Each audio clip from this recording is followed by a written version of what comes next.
बच्चों, आज हम लोग पढ़ेंगे अपरदन के बारे में। अपरदन जिसे कि इंग्लिश में इरोजन कहते हैं। अपरदन जिसे इंग्लिश में इरोजन कहते हैं।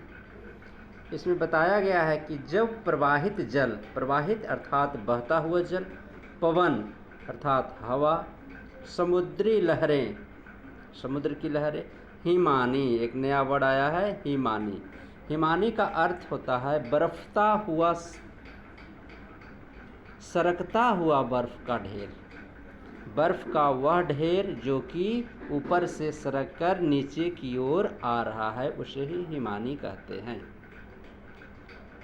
यादी शक्तियाँ अर्थात ये सब शक्तियों द्वारा चट्टानों में तोड़ फोड़ करती है। ये सब शक्तियों द्वारा जब चट्टानों में तोड़ फोड़ किया जाता है तथा परिवहन द्वारा, परिवहन अर्थात ढो करके उसे एक जगह से दूसरी जगह को लाने को परिवहन कहते हैं, उन्हें दूसरी जगह ले जाती है तो इस क्रिया को अपरदन कहते हैं। इसमें कटाव और बहाव की प्रक्रिया को शामिल किया जाता है।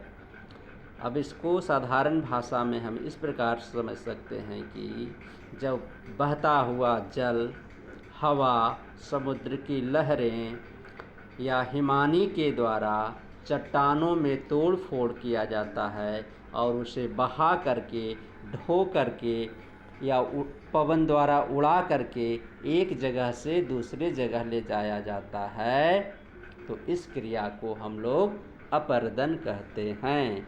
अपरदन का अर्थ ही हुआ काटना, काट काट के दूसरे जगह उसे ढो करके ले जाना।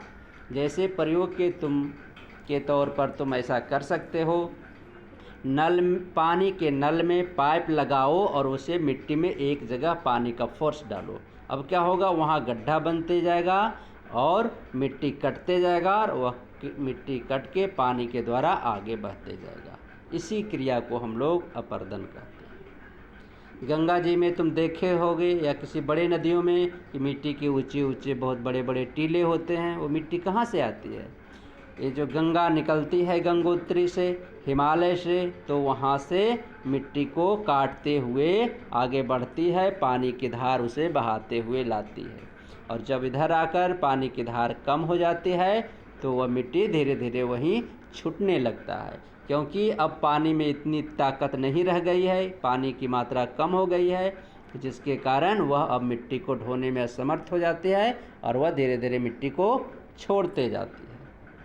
इसी तरह से हवा भी जब रेगिस्तान में आता है तो क्या करता है, बहुत सारे बालू को उड़ा करके एक जगह ले जा करके इकट्ठा कर देता है, ढेर कर देता है। ये भी अपरदन का उदाहरण है।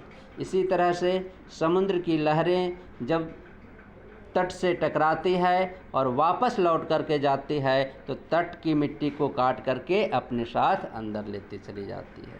ये भी अपरदन का उदाहरण है। इसी तरह से हिमानी अर्थात सरकता हुआ बर्फ का ढेर, ये भी अपने साथ अपने रास्ते में आने वाले पत्थरों में तोड़ फोड़ करके उसे बहा करके एक स्थान से दूसरे स्थान तक ले जाते हैं, जो कि अपरदन का, इरोजन का एक सटीक उदाहरण है।